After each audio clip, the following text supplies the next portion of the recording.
ఢిల్లీ ఉగ్రదాడిలో సంచలన నిజాలు బయటపడుతున్నాయి. బాబ్రీ మసీదు వార్షికోత్సవం రోజున టెర్రర్ అటాక్ ప్లాన్ చేసినట్టుగా తెలిసింది. డిసెంబర్ 6న దేశవ్యాప్తంగా ఈ పేలులకు స్కెచ్ వేశారు. అనుకోకుండా పోలీసులకు చిక్కారు టెర్రర్ ముఠా. ఫరీదాబాద్లో టెర్రరిస్టుల అరెస్టుతో ప్లాన్ చేంజ్ చేశారు. తబ్లిగీ జమాత్ మసీదులో నమాజు తర్వాత దాడి జరిగింది. సీసీ ఫుటేజ్లో డాక్టర్ ఉమర్ మసీదులోకి వెళ్ళిన దృశ్యాలు ఉన్నాయి. ఆ తర్వాత ఎర్రకోట దగ్గర ఆత్మాహుతి దాడి జరిగింది. కారులో తనను తాను పేల్చుకున్నాడు డాక్టర్ ఉమర్ నబీ. ఢిల్లీ పేలుడిని ఉగ్రదాడిగా కేంద్ర కేబినెట్ ప్రకటించిన నేపథ్యంలో ఈ అంశాలు సంచలనం రేపుతున్నాయి. కేవలం డిసెంబర్ 6 మాత్రమే కాదు, జనవరి 26న ప్రధాని ఎర్రకోట దగ్గర జాతీయ జెండా ఎగరవేశారు. అక్కడ కూడా పేలుళ్లకు కుట్ర పన్నినట్టుగా తాజా సమాచారం అంతోంది. మొత్తం మీద తీవ్రవాదులు దేశమంతా కూడా అల్లకల్లోలం సృష్టించేందుకు వందల కిలోల పేలుడు పదార్థాలను వినియోగించారు. ఒకవేళ ఇందులో ఇంకా ఏమైనా మిలిటరీ గ్రేడ్ పేలుడు పదార్థాలు కూడా ఉన్నాయేమోనన్న అనుమానాలకు విచారణలో పూర్తి స్థాయి విషయాలు వెల్లడే అవకాశం కనిపిస్తుంది. ఎందుకంటే ఈ పేలుడు పదార్థాలన్నీ కూడా ఫరీదాబాద్లో అక్కడి సమీపంలో ఉన్న ఒక గ్రామంలో దాదాపు 2900 కిలోల ఈ పేలుడు పదార్థాలను స్వాధీనం చేసుకున్నారు. అంతేకాదు కొన్ని ఆయుధాలను స్వాధీనం చేసుకున్నారంటే ఎంత పెద్ద మొత్తంలో వీటిని నిల్వ చేశారో అర్థమవుతుంది. అల్ ఫల్హా అనే ఒక యూనివర్సిటీలో వైద్యులుగా ప్రొఫెసర్లుగా చలామణవుతున్న ఈ నలుగురు టెర్రర్ డాక్టర్ మాడ్యూల్ వీళ్ళంతా కూడా అక్కడి నుంచి దేశవ్యాప్తంగా కుట్రలకు తెరలేపారు. జమ్మూ కాశ్మీర్, హర్యానా, యూపీ ఈ 3 ప్రాంతాల్లో అరెస్ట్ అయిన ఉగ్రవాదులకు హైదరాబాద్తో కూడా లింకులున్నాయి. హైదరాబాద్లో కూడా మొయినుద్దీన్ అనే మరొక టెర్రర్ డాక్టర్ ఏకంగా ఆముదం విషయంతో జనాల్ని ఎలా చంపాలో కూడా కుట్రలు చేశాడు. ఇవన్నీ కూడా ప్రస్తుతం విచారణలో బయటపడుతున్నాయి. ఇక మొత్తం అంశాలను క్రోడీకరించిన తర్వాత మరొక బ్రేకింగ్ అంతోంది. ఢిల్లీ పేలుడిని కేబినెట్ ఉగ్రదాడిగా ప్రకటించింది. కొద్దిసేపటి క్రితమే కేంద్ర కేబినెట్ ఇది ఉగ్రదాడిగా అనౌన్స్ చేసింది. దీంతో భారత్ ఇక ఇది ఉగ్రవాద చర్యగానే భావిస్తోంది. తదుపరి ఏం చేయబోతుంది, ఎలాంటి పర్యవసానాలు ఉంటాయని మాత్రం ఆసక్తికరంగా మారుతోంది. ఢిల్లీ పేలుడుకు ఉగ్రవాదులే కారణంగా భారత ప్రభుత్వం అధికారికంగా ప్రకటించింది. కేంద్ర కేబినెట్ దీన్ని స్వయంగా వెల్లడించింది. ఇక అధికారుల ప్రకారం ఆ ఉమర్ అనే ఆ డాక్టర్ ఎప్పుడైతే తనను తాను ఆత్మాహుతి దాడికి కారులో పేల్చుకున్నాడో, ఇదిగో మనం చూస్తున్నాం డాక్టర్ ఉమర్ నబీ, వీడే ఆ పేలుడుకు కారకుడు. పేలుడికి ముందు వీడు ఢిల్లీ జమా మసీదులో నమాజ్ చేసి వెళ్ళాడుగా తెలుస్తోంది. అంతకు ముందే ఆ ప్రాంతంలో 3 గంటల పాటు రెక్కి నిర్వహించాడు. ఈ ఉమర్ తన డిసెంబర్ ఉగ్రవాద ప్రణాళిక గురించి ఇతరులకు చెప్పినట్టు తెలుస్తుంది. నవంబర్ 10న దురదృష్టకర రోజున అతను నడుపుతున్న హుందాయ్ i20 కారులో పేలుడు పదార్థాలు ఉంచడం ద్వారా దానికి సన్నాహాలు ప్రారంభించాడు. ఎర్రకోట సమీపంలో పేలిన పేలుడు పదార్థాలతో నిండిన కారును నడుపుతున్న డాక్టర్ ఉమర్ నబీ డిసెంబర్ 6న బాబ్రీ మసీద్ కూల్చివేత వార్షికోత్సవం సందర్భంగా శక్తివంతమైన పేలుడుకు ప్లానింగ్ వేసినట్టుగా అధికారులు చెప్తున్నారు. ఫరీదాబాద్ కేంద్రంగా పనిచేస్తున్న అంతర్రాష్ట్ర వైట్ కాలర్ జైషే మహమ్మద్ ఉగ్రవాద మాడ్యూల్తో సంబంధాలున్నాయని ఆరోపిస్తూ అరెస్టు చేసిన 8 మందిని విచారించిన తర్వాత వారి కుటుంబ సభ్యులు, స్నేహితులు, పొరుగువారితో సంభాషణలు జరిపిన తర్వాత ఈ ప్లానింగ్ అంతా కూడా అధికారులు బయటపెట్టారు. సౌత్ కాశ్మీర్లోని పుల్వామా జిల్లాలో నివసిస్తున్న 28 ఏళ్ల వైద్యుడు ఉమర్ నబీ నవంబర్ 10న ఎర్రకోటలో జరిగిన పేలుడులో 13 మంది ప్రాణాలు కోల్పోవడానికి కారకుడిగా మారిపోయాడు. అతను కశ్మీర్, హర్యానా, యూపీలో విస్తరించున్న ఉగ్రవాద నెట్వర్క్లో కీలకంగా ఎదిగాడు. ఫరీదాబాద్లోని అల్ ఫల్హా యూనివర్సిటీలో బోధించే డాక్టర్ ముజమ్మిల్ అహ్మద్ గనై అలియాస్ ముజాయిబ్ అరెస్టుతో అతని ప్లానింగ్ అంతా బయటపడింది. అతని గది నుంచి 360 కిలోల అమ్మోనియం నైట్రేట్ కనుగొనబడింది. ఉమర్ భయాందోళనకు గురయ్యాడని తర్వాత పేలుడు ప్రమాదవశాత్తు జరిగినట్టుగా అధికారులు చెప్తున్నారు. అధికారుల ప్రకారం ఉమర్ ఒంటరివాడని, అలాగే ఒక మంచి ఎడ్యుకేషనల్ ట్రాక్ ఉంది, కానీ ఆ విద్యనంతా కూడా ఈ దుర్మార్గులు టెర్రరిజం వైపు మళ్లించారు. జమ్మూ కాశ్మీర్ పోలీసులు అరెస్ట్ చేసిన 8 మందిలో మొదటి వ్యక్తి అయిన గనైతో 2021లో తుర్కీకి చేసిన పర్యటన ఒక వీడి వ్యవహార శైలిలో పరివర్తనకు దారితీసింది, తీవ్రవాదం వైపు మళ్ళినట్టుగా చెప్తున్నారు. ఈ పర్యటనలో ఈ గనైతో పాటు వీడు ఈ నబీ అనేవాడు, ఉమర్ నబీ అనేవాడు నిషేధిత జైషే మహమ్మద్ హ్యాండ్లర్స్ని కలిశారు. అంటే అక్కడ కార్యకర్తలను కలిశారు, టెర్రరిస్టులను. దాని తర్వాత Umar ammonium nitrate, potassium nitrate, sulphur వంటి పేలుడు పదార్థాలను గనైతో సేకరించడం ప్రారంభించాడు.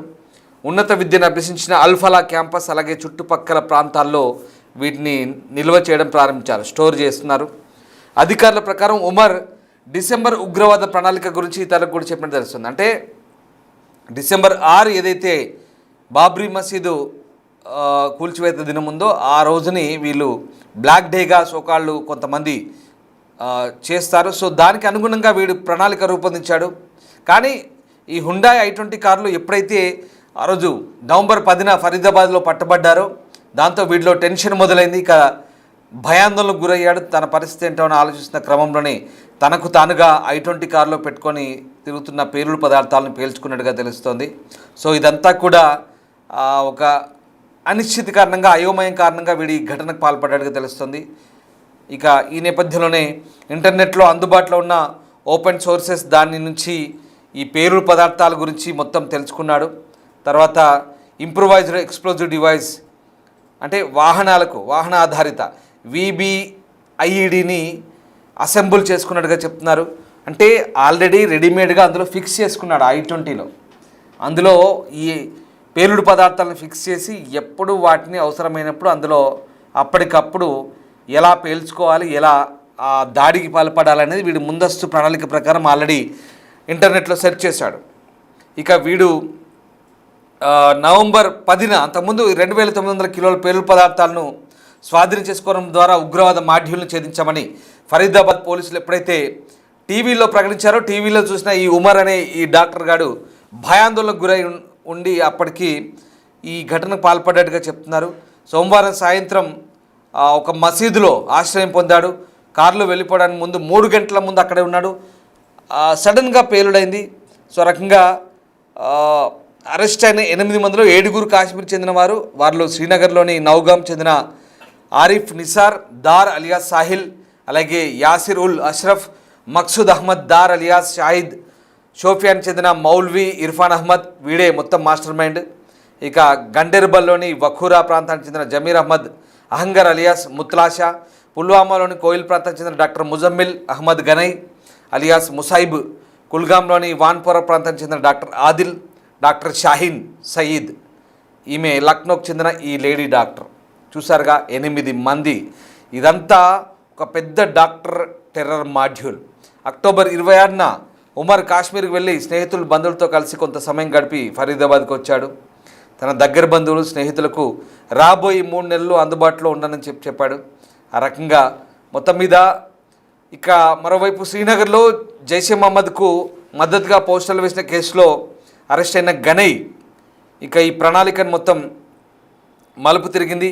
ఈ మొత్తం వ్యవహారాన్ని నడిపింది కూడా, ఈ తీవ్రవాదుల వ్యవహారాన్ని కూడా బయటపెట్టింది మన తెలుగు వ్యక్తే విజయ్ చక్రవర్తి అనే ఒక IPSగా చెప్తున్నారు. సో ఆ రకంగా మొత్తం వ్యవహారం బయటపడింది. చూసారుగా ఓవరాల్గా నేను ఇప్పుడు చెప్పిన పేర్లు ఒక్కొక్కడు జమ్మూ కాశ్మీర్ నుంచి, షోపియాన్, పుల్వామా, సౌత్ కాశ్మీర్ నుంచి ఎంతమంది బయలుదేరారు చూడండి. 8-9 మంది డాక్టర్లుగా మన దేశం మన ఖర్చుతో మన సొమ్ము తినుకుంటూ మన గడ్డపై పుట్టిన డాక్టర్లుగా తయారైన ఈ దుర్మార్గులంతా కూడా దేశానికి వైద్య సేవల నుంచి దేవుళ్ళుగా కీర్తించబడాల్సిన ఈ దుర్మార్గులంతా కూడా రాక్షసులుగా మారుదామనుకున్నారు. వీళ్ళు దేవుళ్ళు కాదు, డాక్టర్ వృత్తిలో రాక్షసులుగా తయారవుతున్నారు. రాక్షసులుగా మారి ఒక్కొక్కరిగా అందులో ఒక తాటకి కూడా ఉంది డాక్టర్ షాహీన్ షాయిద్. ఇది ఒక లేడీ డాక్టర్. మొత్తం సౌత్ కాశ్మీర్ నుంచి వీళ్ళంతా ఎక్కడి నుంచి పుట్టుకొచ్చారు? సౌత్ కాశ్మీర్ నుంచి, ఆక్యుపైడ్ కాశ్మీర్ నుంచి, పాక్ ఆక్యుపైడ్ కాశ్మీర్ నుంచి, POK నుంచి, దక్షిణ కాశ్మీర్ అటవీ ప్రాంతం నుంచి మన వైపు చొరబడ్డ తీవ్రవాదులు వీళ్లకు గాడ్ ఫాదర్స్గా మారారు. లేదా జైషే మహమ్మద్ హ్యాండ్లర్స్ ఎవరైతే ఉన్నారో వీళ్ళంతా టర్కీ పర్యటన చేశారు గతంలో. ఈ ఉమర్ నబీ గాడు టర్కీ వెళ్ళాడు గనై గాడితో కలిసి. వీళ్ళంతా అక్కడే టర్కీలో, అక్కడే వీళ్ళకి బ్రెయిన్ వాష్ అయింది. అక్కడే వీళ్ళందరూ మారిపోయారు. టర్కీ నుంచి జేఎం హ్యాండ్లర్స్ అంతా కూడా వీళ్ళని మార్చేశారు. ఏదో సాధించాలి, ఏదో చేయాలి, వాళ్ళందరినీ చంపాలి, కశ్మీర్ కోసం ఏదైనా చేయాలి, ఇది వీళ్ళ కుట్ర. డాక్టర్లుగా పిలువబడే వీళ్ళు, సమాజంలో చలామణయ్యే వీళ్ళు అల్ ఫలాహ్ అనే ఒక యూనివర్సిటీ క్యాంపస్ని చెడ్డ పేరు తీసుకొచ్చేలా చేసి ఆ క్యాంపస్కి ఇవాళ దేశవ్యాప్తంగా చెడ్డ పేరు తీసుకొచ్చేలా చేశారు. అల్ ఫలాహ్ యూనివర్సిటీ అంటే టెర్రరిస్ట్ హబ్గా ఇవాళ ముద్రపడేలా చేశారు ఈ దుర్మార్గులు. కానీ అక్కడి నుంచి నిజంగా ఎంతోమంది డాక్టర్లు పేరు పొందిన వ్యక్తులు ఇవాళ ప్రపంచవ్యాప్తంగా ఉన్నారని ఆ సంస్థ, అక్కడి యూనివర్సిటీ యాజమాన్యం బాధపడుతోంది, ఖండిస్తోంది. మా యూనివర్సిటీ అలాంటిది కాదు, వాళ్ళకి వీళ్ళకి సంబంధం లేని చెప్తుంది. కానీ వీళ్ళంతా కూడా అక్కడి నుంచి ఒక హబ్గా తయారయ్యి ఒక టెర్రర్ మాడ్యూల్, ఒకరు కాదు, ఇద్దరు కాదు, 1 2 3 4 5 6 7 8 మంది డాక్టర్లు రాక్షసులుగా మారి, ఇంకా ఇందులో మన హైదరాబాద్ డాక్టర్ గాడి విషయం చెప్తే మీరు ముక్కర వేలేసుకుంటారు. ఆముదం విషయాన్ని కలిపి జనాల్ని ప్రసాదాన్ని మంచినీళ్ళలో ఆహార పదార్థాలలో పెట్టి చంపుదామనుకున్నాడు. వీడి ఆలోచన ఇంకా సరికొత్తగా ఉంది. ఇది ఇంకా దారుణం. ఇలా దేశం మొత్తం మీద రాక్షసుల మాదిరిగా తయారై దేశంలో అల్లకల్లోలం సృష్టించి అందరినీ వాళ్ళు అనుకున్న వాళ్ళని టార్గెట్ పీపుల్ని హతమార్చి ఒక రకమైన ఒక మారణ హోమాన్ని సృష్టించాలనుకున్న ఈ దుర్మార్గులంతా కూడా వీళ్ళ కుట్ర బట్టబయలైంది. Anti terror squad Gujarat police బయట పెట్టారు. సో ఇప్పుడు ఎన్ఐఏ విచారణలో ఇవన్నీ కూడా బయటపడుతున్నాయి. నేను చెప్పేదంతా స్టోరీ కాదు, ఇదంతా నిజం. ఢిల్లీ పేలుళ్ల తర్వాత ఈ మొత్తం వ్యవహారం బయటపడింది. బాబ్రీ మసీద్ ఘటన డిసెంబర్ 6 ఏదైతే ఉంటుందో దాన్ని ఆధారంగా చేసుకొని, లేదా జనవరి 26 ఎర్రకోట దగ్గర భారత ప్రధాని ఎప్పుడైతే జెండా ఎగరవేస్తారో అక్కడ ఆ చుట్టుపక్కల ప్రాంతాల్లో అక్కడ ఎలాగో వీళ్ళ పప్పులు ఉడకవు, ఎందుకంటే హై సెక్యూరిటీ జోన్ ఉంటుంది. కానీ ఈ సందర్భాలను బేస్ చేసుకొని కేవలం ఢిల్లీ మాత్రమే కాదు, బెంగళూరు, ముంబై, హైదరాబాద్, బీహార్, ఎక్కడ దొరికితే అక్కడ పేలుళ్ళు జరుపుదామని ప్లాన్ చేశారు. ఈశాన్య రాష్ట్రాల్లో కూడా ఇది వీళ్ళ స్కెచ్. ఇంత భారీ స్కెచ్ ఉంది. ఇప్పుడు అర్థమైందా మీకు? ఇంత భారీ స్కెచ్ ఉంది. ఈ మొత్తం వ్యవహారాన్ని ఇప్పుడు కేంద్ర ప్రభుత్వం ఈ ఢిల్లీ పేలుళ్లను ఉగ్రదాడిగా ప్రకటించింది. ప్రతి ఉగ్ర చర్యను యుద్ధ చర్యగా పరిగణిస్తామంటుంది కేంద్రం. తదుపరి ఏం చేయబోతుందని మాత్రం ఆసక్తికరంగా మారుతుంది. ఒకసారి కేంద్రం ఉగ్రదాడిగా ప్రకటించిన ఆ స్టేట్మెంట్ని మనం కూడా చూద్దాం. డాక్టర్ అశ్విని వైష్ణవ్ కేంద్ర మంత్రి ప్రకటించారు, ఒకసారి చూద్దాం. The cabinet unequivocally condemns this dastardly and cowardly act that has led to the loss of innocent lives. The cabinet reiterates India's unwavering commitment to a policy of zero tolerance towards terrorism in all its forms and manifestations. The cabinet also recorded its appreciation for the statements of solidarity and support from many governments around the world. The cabinet notes with appreciation the timely and coordinated response of the authorities, security agencies and citizens who acted with courage and compassion in the face of adversity. Their dedication and sense of duty are deeply commendable. The cabinet directs that the investigation into the incident be pursued with the utmost urgency and professionalism so that the perpetrators, their collaborators and their sponsors are identified and brought to justice without delay. The situation continues to be closely monitored at the highest levels of the government. The cabinet reaffirms the government's steadfast resolve to safeguard the lives and well-being of all Indians, consistent with its enduring commitment to national security and the safety of every citizen. Right. So మొత్తం మీద ఇదంతా కూడా ఒక పెద్ద కుట్ర. చూసారుగా, కేంద్ర ప్రభుత్వం అనౌన్స్ చేసింది అధికారికంగా. ఇదంతా కూడా 26/11 మీకు గుర్తుదే ఉండే ఉంటుంది. 2008లో పాకిస్తాన్ టెర్రరిస్టులు కరాచీ గుండా సముద్రం నుంచి వచ్చి ముంబైలో చేసిన మారణహోమం అంతా ఇంత కాదు. CST, Chhatrapati Shivaji terminal, Mumbai railway station, Mumbai Oberoi hotel, Nariman point, Cama hospital, Cama hotel, ఆ ప్రాంతాల పరిసర ప్రాంతాలన్నీ కూడా ఎక్కడెక్కడ టార్గెట్ చేసి 166 మందికి పైగా పొట్టన పెట్టుకున్నారు. ఎక్కడికక్కడ బుల్లెట్లు జనాల గుండెల్లోకి దిగాయి. ఎక్స్ప్లోజివ్స్ బాంబులు పేల్చారు. చాలా దారుణం. దాంట్లో కసబ్గాడు పట్టుబడ్డాడు. పూణే రవాణా జైల్లో 2012లో ఉరి తీయబడ్డాడు. ఇక దీని సూత్రధారి తహూర్ రాణా అమెరికా మనకు అప్పగింతలో భాగంగా ఇచ్చింది. ఇప్పుడు వాడు తిహార్ జైల్లో ఉన్నాడు. సో అచ్చం అలాగే ఢిల్లీలో కాన్స్టిట్యూషన్ క్లబ్, ఎర్రకోట, ఇండియా గేట్, గౌరీశంకర్ టెంపుల్ ఇవన్నీ కూడా అక్కడక్కడ పరిసర ప్రాంతాల్లో పేలులు జరుపుదామని చూశారు, కానీ ఈ కుట్రను భగ్నం చేశారు. సో మొత్తం మీద చూసారుగా, కేంద్ర ప్రభుత్వం ప్రకటించింది ఇది టెర్రర్ యాక్ట్గానే కేంద్రం భావిస్తుంది. ఇది యాక్ట్ ఆఫ్ వార్ కింద కూడా తీసుకుంటే కనుక సెంట్రల్ గవర్నమెంట్ బహుశా మళ్ళీ పాకిస్తాన్పై చర్యలు తీసుకునే అవకాశం లేకపోలేదు. సైనిక చర్యలు కనుక తీసుకుంటే ఖచ్చితంగా ఈసారి పూర్తి స్థాయిలో ఉండాలని మనం కూడా కోరుకుందాం. మీరేమనుకుంటున్నారో ఒకసారి కామెంట్ చేయండి. Thank you very much.